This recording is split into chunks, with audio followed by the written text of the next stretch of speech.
सो hey guys, कैसे आप सभी लोग। आई होप कि आप बहुत ज़्यादा बढ़िया होंगे और बढ़िया रहने ऊपर वाले की दुआ से। आज की इस वीडियो में मैं एक खतरनाक सा एक्सपेरिमेंट करने वाला हूँ, जिसे देखकर आप बोलोगे वाह। तो आज की इस वीडियो में मैं एक ऐसा एक्सपेरिमेंट करूँगा। आप इसको तो जानते होंगे, इसको हम म्यूज़िक बॉक्स बोलते हैं। तो ये जब घर में बजाते हैं तो कैसा साउंड आता है, देखते होंगे कि एकदम बहुत खतरनाक साउंड आता है। और जब बाहर बजाते हैं तब भी खतरनाक आता है। लेकिन कभी आपने नल की बोरिंग में इसको चला के देखा है कैसा साउंड आएगा। जब हम इसमें कोई छोटा पत्थर डालते हैं इसमें तो कैसा साउंड आता है। आपने कभी तो ये तो ट्राई किया ही होगा, लेकिन कभी आपने इसको इसमें डाल के चला के देखा है? नहीं ना। तो आज की इस वीडियो में मैं चला के दिखाने वाला हूँ आपको। तो आज की वीडियो बहुत ज़्यादा इंटरेस्टिंग और मज़ेदार होने वाली है। तो फटाफट इस वीडियो को एक लाइक कर दो और फटाफट चैनल पर नहीं हो तो सब्सक्राइब भी कर दो यार। तो चलिए इस वीडियो को शुरू करते हैं।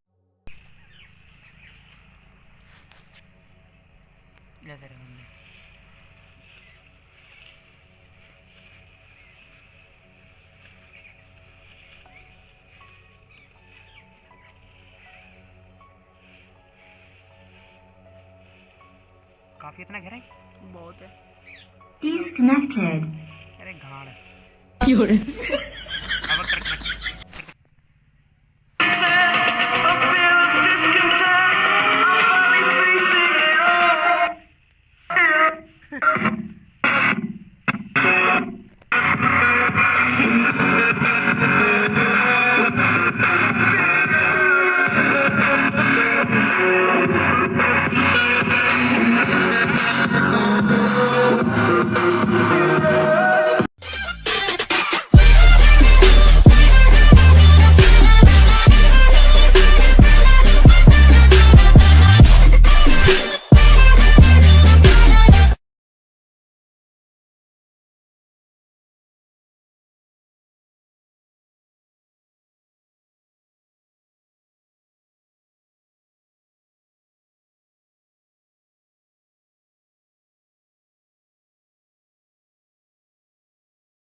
है